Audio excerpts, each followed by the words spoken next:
Record.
Om Shanti.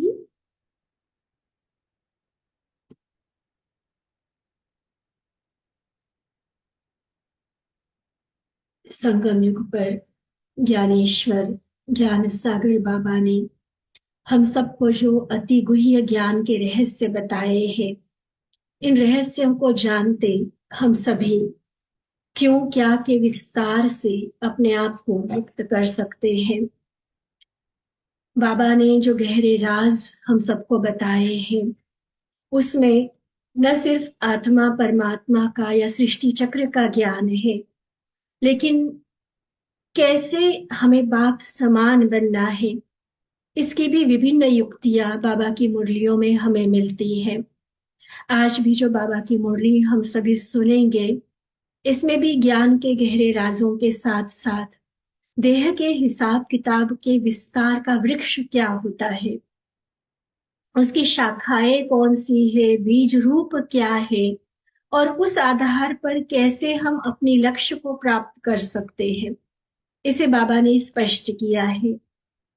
जो बाप समान आत्मा होगी या समानता के समीप पहुंची हुई होगी, ऐसी आत्मा की क्या क्या निशानियां हो सकती है, बाबा ने ये भी हमारे सामने स्पष्ट किया है।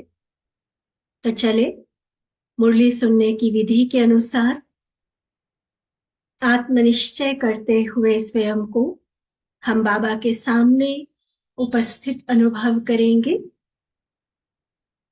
बाबा की वरदानी दृष्टि पूरा समय अपने ऊपर अनुभव करते हुए ज्ञान के साथ साथ बाबा की जो एक्सट्रीम पॉजिटिव एनर्जी है, उस परमात्मा ऊर्जा को, परमात्मा शक्ति को अपने अंदर रिसीव करते रहेंगे। मुरली का समय हमारा योग के समय में काउंट हो जाए, इतनी एकाग्र अवस्था से, एकाग्र मन से हम मुरली सुनेंगे। आज के बाबा के महावाक्य 27 मार्च 1982 के मुरली का सार, बीज रूप स्थिति तथा अलौकिक अनुभूतियां। बीज रूप स्थिति तथा अलौकिक अनुभूतियां। तो बीज रूप बाबा इस पूरे वृक्ष के, आत्माओं के वृक्ष के बीज रूप हम कह सकते हैं बाबा को, कल्प वृक्ष के बीज रूप। तो बीज रूप शिव बाबा बिंदु आत्माओं के प्रति बोले, आवाज से परे रहने वाला बाप आवाज की दुनिया में आवाज द्वारा सर्व को आवाज से परे ले जाते हैं। बाबा स्वयं आवाज से परे अर्थात निर्वाण धाम, शांति धाम के रहने वाले, और उसी निर्वाण धाम अर्थात आवाज से परे हमें ले जाने के लिए बाबा स्वयं इस आवाज की दुनिया में साकार तन द्वारा वाणी उच्चारण करते हैं, ज्ञान सुनाते हैं अर्थात आवाज में आते हैं। बाप दादा का आना होता ही है साथ ले जाने के लिए, तो सभी साथ जाने के लिए एवर रेडी हो व अभी तक तैयार होने के लिए समय चाहिए। क्या कहेंगे? ब्रह्मा बाबा को 55 इयर्स हो जाएंगे संपूर्ण बने। हम अभी तक क्या कह रहे हैं? हमें कितना समय चाहिए? साथ ले जाने के लिए बिंदु बनना पड़े। अगर बाबा के साथ जाना है तो देह में फंस के नहीं जा सकेंगे, बिंदु बनना पड़े। और बिंदु बनने के लिए सर्व प्रकार के बिखरे हुए विस्तार अर्थात अनेक शाखाओं के वृक्ष को बीज में समाकर बीज रूप स्थिति अर्थात बिंदु में सबको समाना पड़े। एक तो आत्मा का अपना स्वरूप जो है वो बिंदु है, तो वो बिंदु भी बनना है। और अभी तक जितनी जगह मन बुद्धि भटका हुआ है, अनेकों तरह की कर्म और कर्म बंधनों की शाखाओं का विस्तार हुआ है, उस विस्तार को भी समाना पड़े, उसमें भी बिंदु में लाना पड़े। देखो, लौकिक रीति में भी वृक्ष को जब बड़े विस्तार का हिसाब करते हो तो सारे हिसाब को समाप्त कर लास्ट में क्या कहते हो? कहा जाता है कहो शिव अर्थात बिंदी। तो ऐसे सृष्टि चक्र व कल्प वृक्ष के अंदर आदि से अंत तक कितने हिसाब किताब के विस्तार में आए। चाहे पहले देव आत्माओं के साथ संबंध रहा हमारा, द्वापर युग से कर्म खाता शुरू हो गया, कार्मिक अकाउंट बनना शुरू हो गया, पाप पुण्य सुख दुख कई तरह के ऐसे कर्मों के हिसाब किताब बनते गए, तो कितना विस्तार होता गया। अपने हिसाब किताब की शाखाओं अथवा विस्तार रूपी वृक्ष को जानते हो ना। सोचो, एक जन्म में ही अगर हम अपनी सारी बिरादरी और जो माता पिता, दादा दादी, नाना नानी और उनके फिर आगे जो भी बच्चे और आगे जो जनरेशन्स है, अगर उन्हीं को काउंट करो तो ही अभी एक जन्म का ही देखो कितना विस्तार बनता है। कितने तरह के संबंध है, दूर के नजदीक के, ब्लड रिलेशन के अलावा भी सोशल रिलेशंस हमारे कितने सारे होते हैं। कारोबार के हिसाब से कितनी आत्माओं के संबंध संपर्क में हम आते हैं, वहां हमारा हिसाब किताब बनता है। एक जन्म की ही उलझन और कितना ज्यादा विस्तार है। और अगर हम पूरा 63 जन्मों का करें, पहले 20 जन्मों का तो चलो हम छोड़े, उसका कोई कर्म खाता नहीं बनता, सतयुग त्रेता युग का। लेकिन द्वापर युग से जो कर्म खाता हमारा बनता गया, कर्म बंधन जो हमारे बनते गए, हर आत्मा के साथ पॉजिटिव निगेटिव जिस भी तरह का हिसाब किताब रहा, अगर गहराई से सोचो तो कितना बड़ा विस्तार है। और उसमें से कितनों का हम क्लियर कर चुके होंगे, कितनों के साथ अभी भी पेंडिंग होगा, ये और अलग बात है। तो इस विस्तार की बात बाबा कह रहे कि ये तो जानते हो ना कि द्वापर से लेकर इस सृष्टि चक्र में कितना सारा कर्म बंधनों का हिसाब किताब रहा, वो विस्तार रहा। जैसे बाबा कुछ थोड़ा बहुत हमारे सामने क्लियर कर रहे हैं, इन बातों पर भी हमें स्पष्ट हो सकता है कि कितना विस्तार है। देखो बाबा बता रहे हैं, देह के हिसाब की शाखा, देह के संबंधों की शाखाएं, देह के भिन्न भिन्न पदार्थों में बंधनी आत्मा बनने की शाखा। एक देह का हो गया, 63 जन्मों में 63 देह ली है हमने। फिर उस देह के कारण जो अलग अलग संबंध रहे, उन उन आत्माओं के साथ हमारा जो कार्मिक अकाउंट बना, उसकी शाखाएं अलग है। एक जन्म में ही मान लो हम कम से कम 30, 50, 100 आत्माओं के साथ, मिनिमम इतनी आत्माओं के साथ तो संपर्क संबंध में आते हैं। माना इतनी शाखाएं तो संबंध संबंध की बनती है एक जन्म में। तो 63 जन्मों के हिसाब से वो शाखाएं सोचो। और जितने बड़े ऊंच पद पर हम आसीन होंगे, जितने बड़े राज्य के राजा होंगे, जितने बड़े कारोबार में हम इन्वॉल्व होंगे, उतना वो शाखाएं और ज्यादा होंगी। ऐसी देह के पदार्थ, कपड़े, खाने पीने से लेकर रहने से लेकर हर वो चीज जो हम शरीर को चलाने के लिए, शरीर को जीवित रखने के लिए, इसको सजाने संवारने के लिए, इसको कहीं ले आने जाने के लिए प्रयोग करते रहे, वो हर चीज पदार्थ, उसका फिर अपने आप में एक बहुत बड़ा विस्तार है। देह के हिसाब की शाखाएं, देह के संबंधों के विस्तार की शाखाएं, देह के भिन्न भिन्न पदार्थों में बंधनी आत्मा बनने की शाखाएं, भक्ति मार्ग और गुरुओं के बंधन के विस्तार की शाखाएं। अब भक्ति के भी कितने सारे रीति रिवाज, अलग अलग रस्में, और फिर अलग अलग गुरु जो हमने किए होंगे, वो अलग से शाखाएं निकलती गई। भिन्न भिन्न प्रकार के विकर्मों के बंधनों की शाखाएं। देहाभिमान में आत्मा रही है द्वापर युग से, तो देहाभिमान में जो भी कर्म किया होगा वो विकर्म होगा। अब वो विकर्म में भी डिफरेंट कैटेगरीज रही है, अलग अलग प्रकार रहे हैं उसके, तो वो अलग अलग शाखाएं जो निकली, विकर्मों की शाखाएं। फिर उन विकर्मों के कारण जो कर्म भोग आत्मा ने भोगा, तो नेक्स्ट बाबा बता रहे कर्म भोग की शाखाएं। सोचो कितना विस्तार हो गया। और अभी तो बाबा ये शॉर्ट में बता रहे हैं, एक एक शाखा को, एक एक जो बाबा ने शब्द उच्चारण किया, उसकी अगर हम पूरे विस्तार में जाए तो देखना कितनी कितनी सारी शाखाओं का विस्तार है।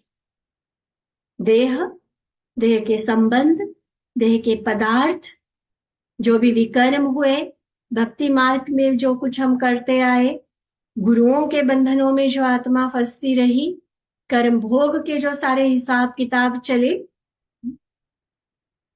ये सारे अलग अलग विस्तार। अब इन सारे विस्तार को बिंदु रूप बन बिंदी लगा रहे हो, सारे विस्तार को बीज में समा दिया है, वह अभी भी विस्तार है। जैसे देह का विस्तार, मैं आत्मा हूं, बिंदी में समा गया। देह के विभिन्न संबंधों का विस्तार, बस मेरा तो एक शिव बाबा, दूसरा न कोई, इस बिंदु में समा गया। अलग अलग चाचा, काका, मामा, मौसी, दादा, नाना, ये वाले संबंधों की बात नहीं, सर्व संबंध एक तो बिंदु में आ गए ना। कहा तो अलग अलग आत्माओं के साथ संबंधों का विस्तार था, अब एक मेरा बाबा।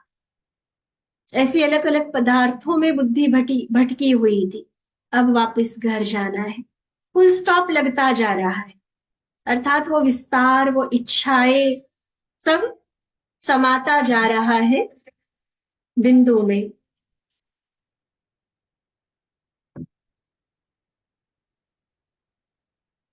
इसी तरह से भक्ति में कितना भटकते थे, अब सच्चा तीर्थ हमें मिल गया। कितने गुरुओं के पीछे भागते थे, अब सच्चा सच्चा सदगुरु मिल गया।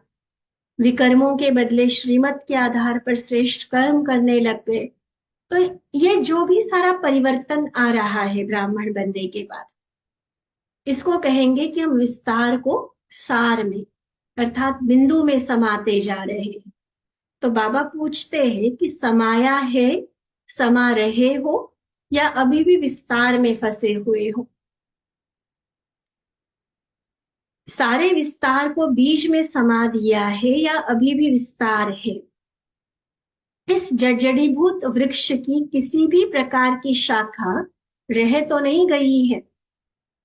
कितनी सारी शाखाएं जो बाबा ने बताई, अब ये बहुत एकाग्रता से एकांत में जाकर खुद को चेक करने वाली बात है कि अभी भी मन बुद्धि कौन कौन सी विस्तार की बातों में भटकी हुई है, या सार में आ गई, बिंदु में समा गई।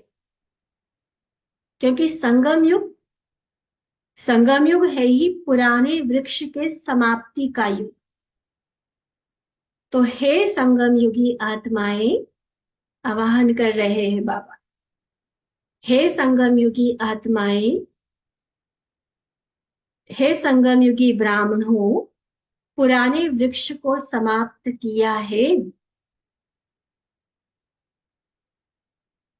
जैसे जैसे जैसे पत्ते पत्ते को पानी नहीं दे सकते हैं, बीज को देना अर्थात सभी पत्तों को पानी मिलना। तो ऐसे इतने 84 जन्मों के भिन्न भिन्न प्रकार के हिसाब किताब का वृक्ष अब समाप्त करना है। सोचो कितना बड़ा जंजाल, कितना बड़ा विस्तार है। और इस संगम युग के छोटे से जन्म में, जिसमें भी कहेंगे बहुत गई थोड़ी रही, तो इस थोड़े के भी थोड़े से समय में इस पूरे वृक्ष के विस्तार को समाप्त करना है। तो एक एक शाखा को समाप्त करके काम नहीं चलेगा। आज देह की स्मृति की शाखा को समाप्त करो, कल देह के संबंधों की शाखा को समाप्त करो। ऐसे एक एक शाखा को समाप्त करने का समय नहीं है, और ना ही ऐसे समाप्ति होगी। ये तरीका, ये विधि नहीं है। समाप्ति की विधि क्या है? बीज को समाप्त करना पड़ेगा, तो शाखाओं का विस्तार स्वतः समाप्त हो जाएगा। हम सोचे कि एक एक विकार पर हम काम करें, एक एक शाखा पर हम काम करें, उसको हम मिटाते जाए, ऐसा नहीं हो पाएगा। एक एक शाखा को समाप्त करने से समाप्ति नहीं होगी। तो कैसे होगी समाप्ति? क्या करना पड़ेगा? बाबा कहते बीज बाप से लगन लगाकर, प्रॉपरली नोट करना, बाबा ने बहुत सुंदर पॉइंट बताया। बीज बाप से लगन लगाकर लगन की अग्नि द्वारा सहज समाप्ति हो जाएगी। काटना भी नहीं है, लेकिन भस्म करना है। वैसे स्थूल प्रकृति का भी पेड़ जो होता है ना, देखो अगर आप शाखा काटोगे तो कुछ देर के लिए आप खुश हो जाओगे कि देखो मैंने शाखा काट दी, लेकिन क्या होगा? कुछ समय के बाद जहां से वो शाखा काटी गई है, वहीं से नया अंकुर निकलेगा। और इतनी पहली जो शाखा जिस स्पीड से बढ़ी थी ना, उसके डबल ट्रिपल गति से वो शाखा दोबारा से बनकर तैयार हो जाएगी। देखा है ना, ये बागवानी में और उसमें तो खास ये छांटनी की जाती है गुलाब आदि के पौधों का जिन्होंने भी किया होगा, गार्डन लगाया होगा, देखो स्पेशली छांटनी करते कि छांटने से, वो काटने से वो अच्छे से ग्रोथ हो जाएगी करके। और यहां हम क्या सोचते हैं कि एक एक विकार की शाखा को, एक एक बंधन की शाखा को हम काटेंगे तो हम संपूर्ण हो जाएंगे। नहीं होगा। बाबा स्पष्ट कर रहे हैं कि काटने से काम नहीं चलेगा, क्योंकि आज काटेंगे, कुछ समय बाद फिर प्रकट हो जाएगा। वायुमंडल के द्वारा वृक्ष को नेचुरल पानी मिलता रहता है। हम सतयुग में पहुंचे नहीं है अभी, अभी भी है तो हम कलयुगी वातावरण में। इसे जहां थोड़ा अटेंशन लूज हुआ, अवस्था नीचे गिर जाती है। क्योंकि हमारे आसपास रहने वाले लोग, पूरी प्रकृति, पूरे जो वायुमंडल में है, वो तमोगुणता का प्रभाव है। तो नेचुरली वो तमोगुणी वृत्तियों को, तमोगुणी संस्कारों को पानी मिलता रहता है। अगर हमने बीज को भस्म नहीं किया है, सिर्फ शाखा को काटा है, तो पानी मिलता जा रहा है, दोबारा से शाखा तीव्र गति से बढ़ती जाएगी। मतलब कुछ टाइम के लिए हमने कुछ परिवर्तन किया था, वो टेम्पररी रहेगा और फिर से जैसे थे वैसे हम हो जाते हैं। क्यों? क्या कारण बता रहे बाबा? क्योंकि बीज को भस्म नहीं किया, सिर्फ किसी एक शाखा पर काम किया और उसको काट दिया है। वायुमंडल के आधार पर यह वृक्ष बढ़ता जाता है या खड़ा हुआ रहता है, खत्म समाप्त नहीं हो पाता है। तो इस विस्तार को पाए हुए जड़ीभूत वृक्ष को अभी पानी देने की आवश्यकता नहीं है। देखो, विकारों को बढ़ाने के लिए, गलत आदतें सिखाने के लिए, बुरे कर्म करने के लिए, ये जो भी अश्लीलता, हिंसा और भ्रष्टाचार, ये सारी चीजें जो बढ़ती जा रही है, इसको कोई पर्पसली थोड़ी ना कोई कोशिश कर रहा है। आज देखो छोटे छोटे बच्चों में भी विकार और वासना कितनी फैली हुई है। सिखाना थोड़ी पड़ रहा है उनको। कितना क्रोध है, कितनी लड़ाई झगड़े है, कितना मतलब अति तमो प्रधान दुनिया है। सिखाने की, ट्रेनिंग देने की जरूरत नहीं है, इतनी तमो प्रधानता फैल चुकी है। इसलिए बाबा कहते हैं कि पानी देने की जरूरत नहीं है, माना ट्रेनिंग देने की, सिखाने की जरूरत नहीं है अभी। वो अपने आप बढ़ता जा रहा है, वायुमंडल ही ऐसा बना हुआ है, ये ऑटोमेटिक बढ़ता जाता है। आप समझते हो कि हमने तो पुरुषार्थ किया, और पुरुषार्थ द्वारा आज से देह के संबंध की स्मृति रूपी शाखा को हमने खत्म कर दिया, काट दिया हमने उसको, कि नहीं मेरे तो बस सारे संबंध एक बाबा से है। लेकिन बिना भस्म किए हुए सिर्फ काटा तो फिर से शाखा निकल आती। इसके ऊपर भी बाबा ने कई मुरलियों में विस्तार से समझाया हुआ है। मान लो क्या करते, लौकिक देहधारियों से तो शाखा काट लेते, लौकिक से तो नष्टो मोहा हो जाते, लेकिन अलौकिक परिवार में कहीं ना कहीं स्पेशल लगाव, स्पेशल कहीं ना कहीं एक्स्ट्रा प्यार, एक्स्ट्रा संबंध, एक्स्ट्रा लेन देन है, तो देह के संबंध ना, चाहे लौकिक संबंधियों से था, चाहे लौकिक परिवार में। तो जहां भी एक्स्ट्रा गया ना, मर्यादा से थोड़ा सा भी ऊपर गया ना, तो माना वो शाखा बढ़ती है। हम सोचते कि नहीं, हम तो लौकिक से तो नष्टो मोहा हो गए, हमने तो शाखा काट दी, लेकिन अभी भी किसी को सहारा बनाया हुआ है, अभी भी हम किसी पर डिपेंडेंट हैं, अभी भी हम कहीं जाने करने के लिए किसी का इंतजार करते हैं, किसी के आधार पर अपना प्लान बनाते हैं। तो ये क्या है?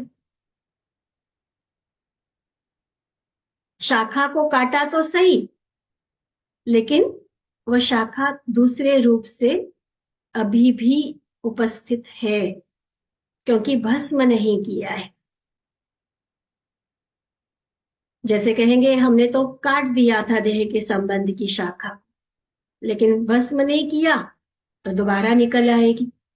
कई बार क्या होता है, जिन संबंधियों से, पहले भी इस पर हमने चर्चा की थी, कि जिन संबंधियों से हम नष्टो मोहा हो चुके थे, क्योंकि उन्होंने रोक टोक किया ज्ञान में चलने से, विरोध किया, कई विघ्न डाले, थोड़ा बहुत अत्याचार भी हमें सहन करने पड़े, तो ऐसा सब कुछ जब तक चल रहा था ना, तब तक हम बड़े नष्टो मोहा हो जाते कि बाबा बस मेरा तो बस तू ही तू है और कोई नहीं है मेरा।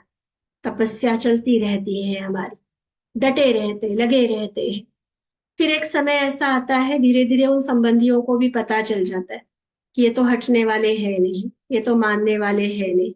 धीरे धीरे वो झुकने लगते हैं, विरोध कम कर देते हैं, और ही कोई कोई सहयोगी बन जाते हैं, कोई इक्का दुक्का उसमें से ज्ञान में भी चल पड़ते हैं।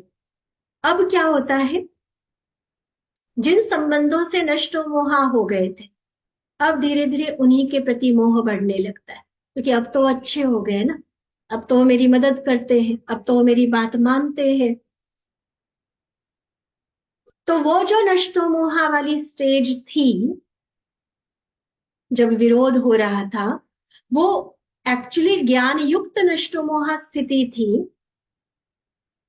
या टेम्पररी बस विरोध था इसलिए थी। मतलब आज की बाबा की मुरली के अनुसार शाखा को सिर्फ काटा था या बीज को भस्म किया था। समझ रहे हैं ना एग्जाम्पल के साथ बाबा की बात। अगर दोबारा से वो मोह उत्पन्न हो रहा है, इसका मतलब बीज भस्म नहीं किया था, क्योंकि भस्म हुआ भुना हुआ बीज ना कभी अंकुरित नहीं होता, उसमें से दोबारा शाखा नहीं निकल सकती। सिर्फ हमने काटा था, दुख मिल रहा था ना, विघ्न पैदा कर रहे थे, प्रॉब्लम बन रहे थे मेरे लिए, तो हमने बस काटा था। और जैसे ही वायुमंडल अनुकूल हो गया, फिर से वो शाखा बढ़ गई, फिर से वही मोह, वही लेन देन, वही हिसाब किताब फिर शुरू हो गया। ये अभी एक शाखा का एग्जाम्पल देकर बाबा ने समझाया। ऐसे ही बाकी शाखाओं के बारे में, चाहे वो विकर्मों की शाखा है, भक्ति और गुरु के बंधनों की शाखाएं हैं, पदार्थों के आकर्षणों की शाखाएं हैं। जब नहीं मिलता था, हम सोचते थे कि हम तो त्यागी, हम तो वैरागी। थोड़ा सा हाथ में पावर आ गई, सत्ता अथॉरिटी आ गई, सब कुछ मिलने लगा, देखो कितने डिपेंडेंट होते चले जाते हैं। ये बहुत गहराई से और ऑनेस्टी से खुद को चेक करने वाली बात है। ये भी बाबा ने समझाया आगे कि काटना किसको कहते हैं और बीज को भस्म करना किसको कहते हैं। बाबा कहते हैं, जैसे कई कहते हैं कि हमने तो पुरुषार्थ द्वारा आज से देह के संबंध की स्मृति रूपी शाखा को खत्म कर दिया, लेकिन बिना भस्म किए हुए वह शाखा फिर से निकल आती, फिर स्वयं ही स्वयं से कहते हो, पता भी चलता है, वह बाबा के आगे कह देते हो कि ये तो हमने समाप्त कर दिया था, मैंने तो क्रोध पर पूरी विजय पा ली थी, ये तो हमने समाप्त कर लिया था, फिर ये कैसे आ गया, पहले तो था नहीं, फिर ये कैसे हुआ। तो कारण क्या, बाबा को कैसे ऐसे जो पूछते हो, आज बाबा खुद कारण बता रहे हैं। कारण कि उस शाखा को काटा, लेकिन बीज को भस्म नहीं किया। आग में पड़ा हुआ बीज कभी फल नहीं दे सकता, अंकुरित ही नहीं होगा, आगे वृक्ष बढ़ना और फल देना वो तो बहुत दूर की बातें है। तो इस हिसाब किताब के विस्तार रूपी वृक्ष को लगन की अग्नि में समाप्त करो। भस्म करने का एक ही तरीका, लगन की अग्नि। अपने आप में ये एक बहुत बड़ा टॉपिक है, लगन की अग्नि। लगन जिसमें गहरा प्यार बाबा के साथ, और वो गहरा प्यार फिर एकाग्र, बस एक रस स्थिति वाला प्यार, मगन अवस्था, तब उस अग्नि में बीज समाप्त होगा। ऊपर ऊपर से सिर्फ ज्ञान के आधार पर, सिर्फ परिस्थितियों के कारण, सिर्फ विरोध हो रहा है इसलिए वो विकार दुख दे रहा है, इसलिए कोई क्लास सुनी, किसी देहधारी के प्रभाव में आकर हम परिवर्तन करते हैं। वो टेम्पररी परिवर्तन माना शाखा काटना। लेकिन ज्ञान के साथ साथ गहन योग तपस्या के आधार पर लगन की अग्नि में बीज को समाप्त करना माना परमानेंट चेंज। एक बार जो संस्कार खत्म कर दिया वो दोबारा नहीं आ सकता। सीधा 2500 3000 वर्ष के लिए पूरी विदाई। द्वापर कलयुग में जाकर फिर दोबारा ड्रामा अनुसार जब आना होगा, अब इस जन्म में नहीं आ सकता। इसको कहते बीज को भस्म कर। जो भी परिवर्तन किया, किसी के भी प्रभाव में आकर, किसी के बहकावे में आकर, कहीं परवश होकर, मजबूर होकर, लाचार होकर, किसी भी कारण से एक बार जो त्याग कर दिया, जो परिवर्तन कर दिया, वो दोबारा अपने जीवन में धारण नहीं करना। इसको कहते बीज को भस्म करना। और अगर फिर वो बातें, फिर वही संस्कार, फिर वही कर्म बंधन, उन्हीं लोगों से मोह लगाव, ये सारी बातें छोड़ने के बाद भी दोबारा आ रही है, तो इसका मतलब हम शाखा काटने का पुरुषार्थ तो कर रहे हैं, लेकिन दोबारा फिर से वो शाखाएं उग रही है। टेम्पररी परिवर्तन हो रहा है। जैसे शमशानी वैराग्य बाबा कहते कई बार, किसी को संस्कार के लिए शमशान में जाते हैं, देखो वहां किसी को पूछ के अपने आप में ऑटोमेटिक ऐसी स्थिति बनती है ना कि बस कुछ नहीं रखा है दुनिया में। एक दिन हम भी किसी दिन ऐसे ही चले जाएंगे, सब कुछ यहाँ का यहाँ रह जाएगा, साथ तो कुछ नहीं जाएगा। लोग भी बस अग्नि देकर चले जाएंगे, कोई साथ नहीं निभाने वाला है। वहां देखो कैसे वैराग्य होता है। और जैसे ही बाहर आए, हाथ मुंह धो लिया, फिर अपने कारोबार, वही विस्तार, वही मोह माया, उसी में फंस जाते हैं। तो कहीं ब्राह्मण बनने के बाद भी हमारे परिवर्तन की ये हालत तो नहीं है। आज बाबा ये चेक करवा रहे हैं। क्लियर हो रही ना बाबा की बातें? ये देखो कि इस हिसाब किताब के विस्तार रूपी वृक्ष को अब लगन की अग्नि में समाप्त कर। फिर क्या रह जाएगा? जब बीज ही समाप्त हो गया तो देह के संबंध, पदार्थ का विस्तार खत्म। बाकी रह जाएगा बिंदु आत्मा व बीज आत्मा। जब ऐसे बिंदु बीज स्वरूप बन जाओ, तब आवाज से परे बीज रूप बाबा के साथ चल सको। इसलिए पूछा, सबसे पहला प्रश्न जो बाबा का था, इसलिए पूछा कि आवाज से परे जाने के लिए तैयार हो। अब यह तैयार हो माना बाबा सिर्फ हाँ जी ना जी या हाथ उठाने वाली बात नहीं है। तैयार माना इसको कहा जाएगा जब इस सारे विस्तार को भस्म कर दिया होगा, आत्मा बिंदु बनी होगी, तो बाबा के साथ बिंदु बनकर हम चल सकेंगे।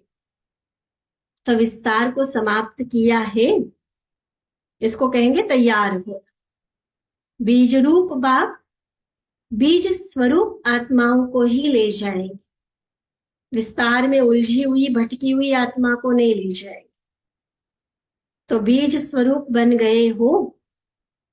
जो एवर रेडी होगा उसको अभी से अलौकिक अनुभूतियां होती रहेंगी। क्या अनुभूति होगी? अब ऐसी 3-4 अनुभूतियां बाबा ने बताई। जैसे साथ चलने के लिए रेडी होगी आत्मा, जो बीज स्वरूप बनी होगी, बिंदु रूप बनी होगी आत्मा, विस्तार को जिसने भस्म किया होगा, ऐसी आत्मा को क्या क्या अनुभूतियां होगी।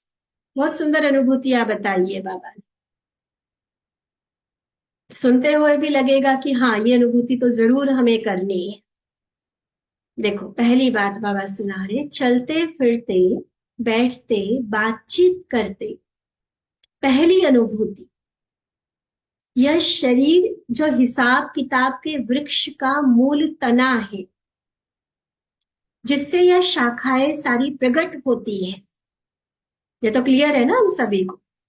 ज्ञान में चलने के पहले साल में ये सारी बातें क्लियर हो जाती कि जो भी सारा हिसाब किताब है उसका आधार शरीर है। परम धाम में थोड़ी कुछ हिसाब किताब था। आत्मा शरीर में आई है, देहभान में फंसी, तब से हिसाब किताब बना। तो बाबा पहली अनुभूति क्या बता रहे हैं कि ये जो शरीर के कारण जो सारा हिसाब किताब है, यह देह और आत्मा रूपी बीज दोनों बिल्कुल अलग है, ये अनुभव होगा। आत्मा न्यारेपन का चलते फिरते बार बार अनुभव करेगी। मैं अलग हूं, शरीर अलग है। मेरा अस्तित्व, मैं आत्मा एकदम अलग।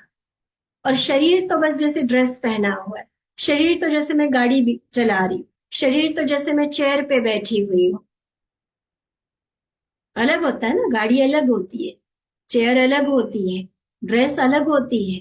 मैं अलग, शरीर अलग, मैं अलग। ये न्यारेपन का स्पष्ट अनुभव, ये पहली अलौकिक अनुभूति बाबा बता रहे हैं। सिर्फ नॉलेज के हिसाब से नहीं, वो तो कोर्स के पहले दिन नॉलेज मिल गई हमें कि तुम शरीर नहीं हो, आत्मा हो। शरीर भौतिक तत्वों का बना हुआ है, आत्मा भौतिक है। शरीर विनाशी है, आत्मा अविनाशी है। सारा फर्क नॉलेज के हिसाब से, ज्ञान के हिसाब से तो पहले दिन से पता है। लेकिन यहां बाबा ज्ञान की थ्योरी की बात नहीं कर रहे हैं, प्रैक्टिकल नेचुरल अनुभव होगा कि मैं अलग हूं और शरीर अलग है। तो नॉलेज के हिसाब से नहीं कि आत्मा और शरीर अलग है, लेकिन शरीर से अलग मैं आत्मा हूं, ये अलग वस्तु की अनुभूति हो। जैसे स्थूल शरीर के वस्त्र और वस्त्र धारण करने वाला शरीर अलग अनुभव होता है ना, ऐसे मुझ आत्मा का यह शरीर वस्त्र है। मैं वस्त्र धारण करने वाली आत्मा हूं, ऐसा स्पष्ट अनुभव हो। जब चाहे इस देहभान रूपी वस्त्र को धारण करे, क्योंकि है तो कर्म क्षेत्र पर, तो देह के साथ भी तो रहना पड़े, कर्म करना पड़े। लेकिन जब चाहे तब धारण किया, और जब चाहे तब इस वस्त्र से न्यारे, अर्थात देहभान से न्यारे स्थिति का अनुभव हो, उस न्यारेपन की स्थिति में स्थित हो जाए।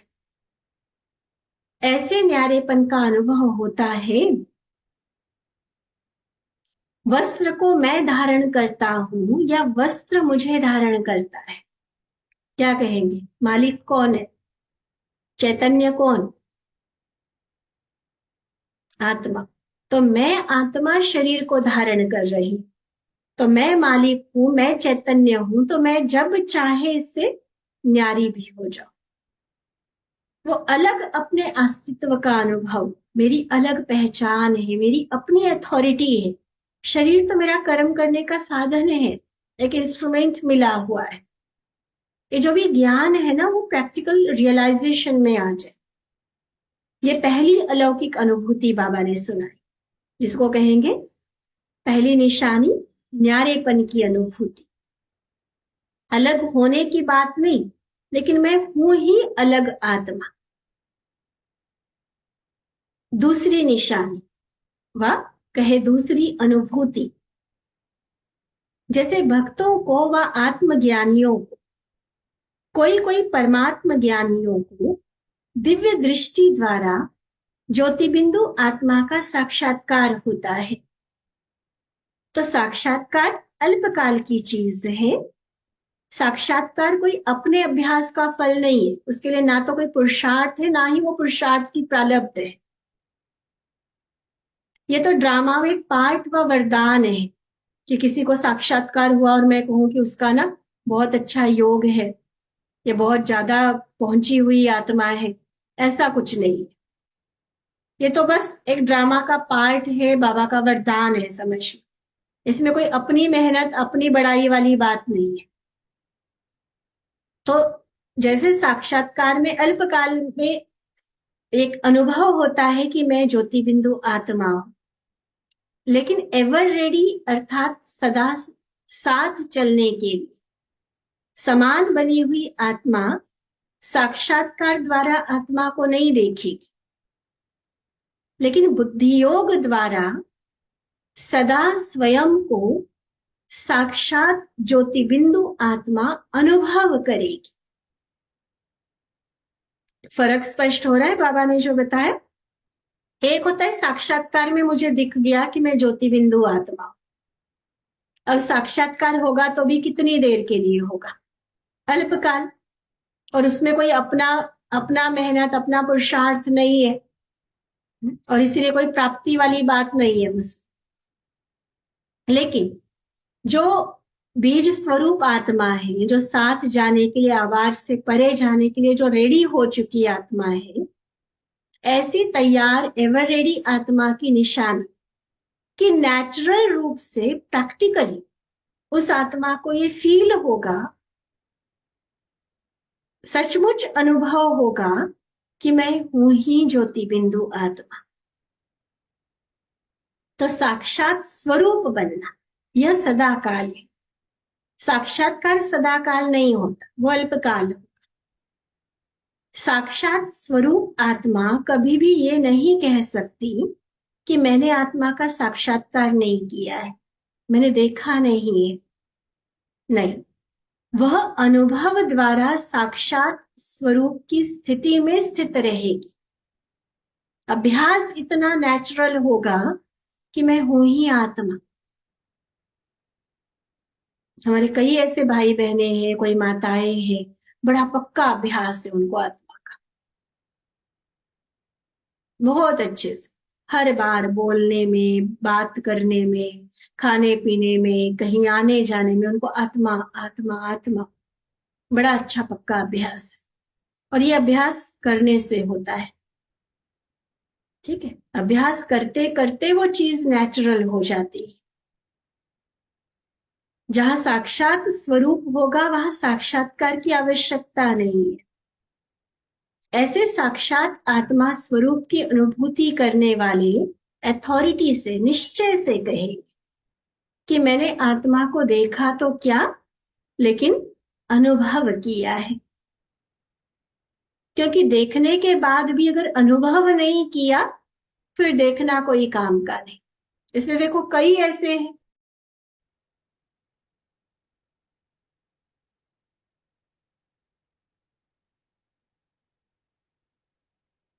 तो क्या बता रहे हैं बाबा?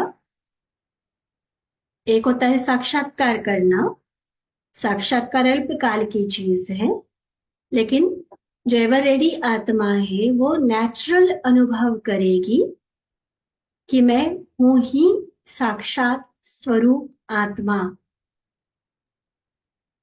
वो ये नहीं कहेगी कि हमने आत्मा को देखा है या नहीं देखा है, वो कहेगी मैंने तो अनुभव किया है। क्योंकि अगर देखने के बाद भी अनुभव नहीं किया फिर देखना कोई काम का नहीं। इसलिए हम जानते हैं ना, कई ऐसे हैं जो साकार बाबा के टाइम से बिल्कुल आदि से लेकर बाबा के बच्चे रहे।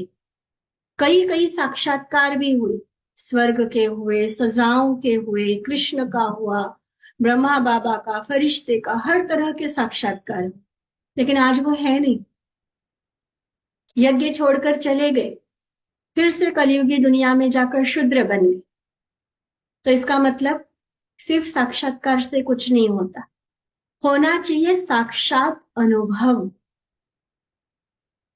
कि मैं हूं ही आत्मा। तो पहली अनुभूति बाबा ने बताई, आत्मा और शरीर अलग अलग है। जैसे वस्त्र और शरीर अलग है ये पता चलता है, ऐसे शरीर और आत्मा अलग अलग है। मैं चैतन्य हूं, मैं मालिक हूं। दूसरी अनुभूति, साक्षात आत्मा का स्वरूप अनुभव होगा।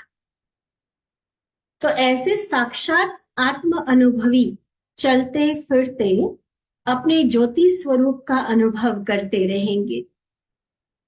तीसरी अनुभूति, न्यारेपन की अनुभूति, आत्मा के साक्षात स्वरूप की अनुभूति, और अब तीसरी अनुभूति, ऐसी समान आत्मा अर्थात एवर रेडी आत्मा साकारी दुनिया और साकारी शरीर में होते हुए भी बुद्धि योग की शक्ति द्वारा सदा ऐसा अनुभव करेगी कि मैं आत्मा चाहे सूक्ष्म वतन में चाहे मूल वतन में वहां ही बाबा के साथ रहती।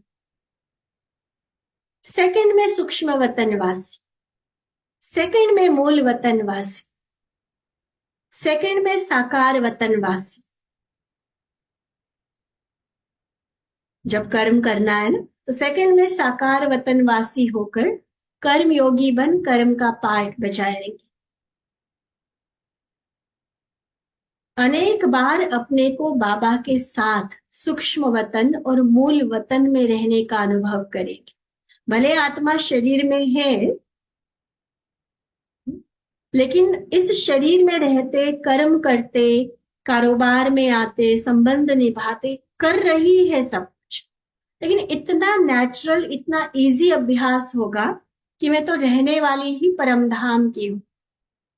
इसे परमधाम आना जाना, सूक्ष्म वतन फरिश्ता स्वरूप में रहना और फिर से वापिस आना, ये एकदम इजी होगा, सरल होगा, कोई मुश्किल अनुभव नहीं होगा। उसके सेकंड का खेल होगा। जैसे फुर्सत मिली और सूक्ष्म वतन व मूल वतन में चले गए, ऐसे सूक्ष्म वतनवासी मूल वतनवासी की अनुभूति करेंगे। जैसे कार्य में फुर्सत मिलने के बाद घर चले जाते हैं, दफ्तर का काम पूरा किया तो घर में जाएंगे, वह दफ्तर में ही बैठे रहेंगे, क्या करते हैं, घर जाते हैं ना। तो ऐसे एवर रेडी आत्मा बार बार अपने को अपने घर के निवासी अनुभव करेगी। ऐसा नहीं सिर्फ अमृत वेला या सिर्फ मुरली क्लास में आए तब, या रात को जब चाट दे रहे बाबा को तब बस गए मूल वतन में या पर सूक्ष्म वतन में, ऐसा नहीं, बार बार है ही हम वहां के। जैसे कईयों का देखा होगा हमने, ऑफिस और घर एक ही जगह पर होता है, ऊपर घर है नीचे ऑफिस है, चाहे वो हॉस्पिटल है चाहे वो दुकान है या ऑफिस है, बस घर और ऑफिस एक ही बिल्डिंग में होता है, बस ज्यादा से ज्यादा ऊपर नीचे होगा। तो क्या करेंगे, थोड़ा सा टाइम मिला पानी पीने के लिए भी घर में जाकर पानी पी आएंगे। वही कहीं दूर रह रहे हैं, एक ही शहर में, मान लो सदर में, और उधर कहीं घर वो दुकान ऑफिस है, और कहीं उधर डिफेंस में जाकर या कहीं अंदर कहीं कैंट में शहर में जाकर हमारा घर है, तो फिर भी टिफिन टुफिन ले जाना पड़ेगा। कहीं दूसरे शहर में है, फिर तो सुबह के गए हुए रात को वापिस आएंगे। और कई तो ऐसे होते हैं जो दूसरे राज्य दूसरे देश में होते हैं, वो तो घर का रास्ता ही भूल जाते एक तरह से। आज बाबा कौन सी आत्मा की अनुभूति बता रहे हैं, जो साथ चलने के लिए तैयार हो चुकी है, जो एवर रेडी है। हम हमेशा हाथ उठाते ना जब बाबा पूछते कि तैयार हो, हाँ जी बाबा तैयार है। सिर्फ बाबा हमारी अनुमति थोड़ी ना मांग रहे होते हैं, तैयार हो माना तैयारी कर ली है। तो ऐसी जिस आत्मा की तैयारी हुई होगी उसकी अनुभूति बाबा सुना रहे।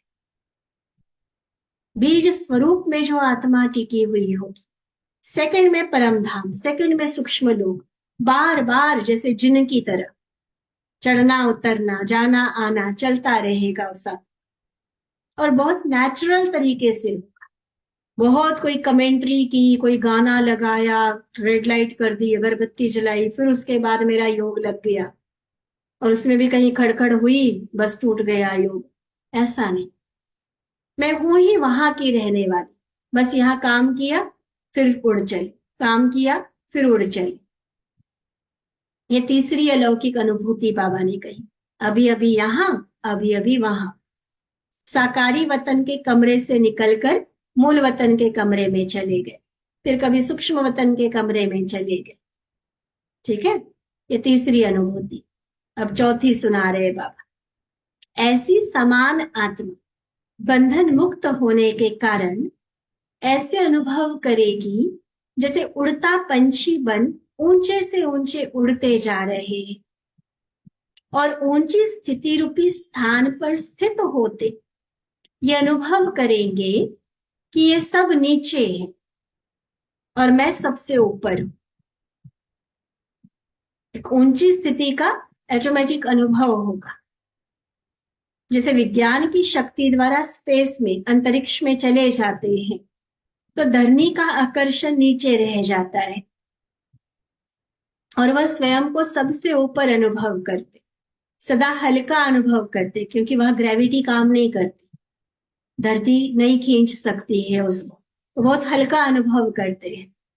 ऐसे साइलेंस की शक्ति द्वारा स्वयं को विकारों की आकर्षण व प्रकृति की आकर्षण सबसे परे उड़ती हुई स्टेज अर्थात सदा डबल लाइट स्वरूप का अनुभव करेंगे। उड़ने की अनुभूति सब आकर्षण से परे ऊंची है, सर्व बंधनों से मुक्त है। इस स्थिति की अनुभूति होना अर्थात ऊंची उड़ती कला व उड़ती हुई स्थिति का अनुभव होना। सुना, कई बार बाबा पूछते चल रहे हैं या उड़ रहे हैं, तो ये उड़ती कला का राज बाबा ने आज समझाया। उड़ना माना बंधन मुक्त, उड़ना माना हल्का, उड़ना माना सबसे ऊंचा, उड़ना माना हर तरह के प्रभाव से परे, हर तरह के बंधन से परे, इसको कहेंगे उड़ना। तो जो एवर रेडी आत्मा है वो ऐसे उड़ने का अनुभव करेगी, बहुत ऊंचा अपने आप को महसूस करेगी। ना प्रकृति उसको आकर्षित करेगी, ना देह के पदार्थ, कोई भी विकार, कोई भी ऐसी दुनियावी बातें, हर आकर्षण से परे। तो ये अनुभूति बाबा कहते सबसे ऊंची अनुभूति है। चलते फिरते जा रहे हैं, उड़ रहे हैं, बाप भी बिंदु मैं भी बिंदु, दोनों साथ साथ जा रहे हैं। समान आत्मा को यह अनुभव ऐसा स्पष्ट होगा जैसे कि सामने देख रहे हैं। ऐसा नहीं कि मैं सोच रहा हूं, कल्पना कर रहा हूं, इमेजिन कर रही हूं, नहीं, प्रैक्टिकल अनुभूतियां होंगी। शुरू में ही बाबा ने कहा, ये अनुभूतियों की लिस्ट बनाने से पहले ही बाबा ने पहले ही कहा कि आत्मा प्रैक्टिकल 3-4 तरह की ये अनुभूतियां करेंगी। अनुभूति होती है जैसे प्रैक्टिकल दिख गया, सोचने की कल्पना करने की बात नहीं होती उसमें, ठीक है। तो ऐसे लगेगा जैसे बस सामने देख रहे हैं। अनुभूति के नेत्र द्वारा देखना दिव्य दृष्टि द्वारा देखने से भी अधिक स्पष्ट है। सुना है ना बाबा ने, दिव्य दृष्टि साक्षात्कार, वो तो अल्पकाल की बात होती है और उसमें बहुत सारी कंफ्यूजन होती है, उसमें माया की एंट्री भी हो सकती है, क्या का क्या हम इंटरप्रीट कर सकते हैं, दिखाया कुछ बाबा ने, हमने भाव कुछ और ले लिया, इस तरह की बातें दिव्य दृष्टि वाले में हो सकती, लेकिन अनुभूति वाले में नहीं। अनुभूति माना क्लियर, एकदम स्पष्ट रहेगा। समझा? ऐसे तो विस्तार बहुत है, फिर भी सार में बाबा ने थोड़ी सी निशानियां सुनाई। मुख्य 4 निशानी की ना नोट। पहली निशानी न्यारेपन की अनुभूति, आत्मा अलग शरीर अलग। दूसरी निशानी क्या बताई थी बाबा ने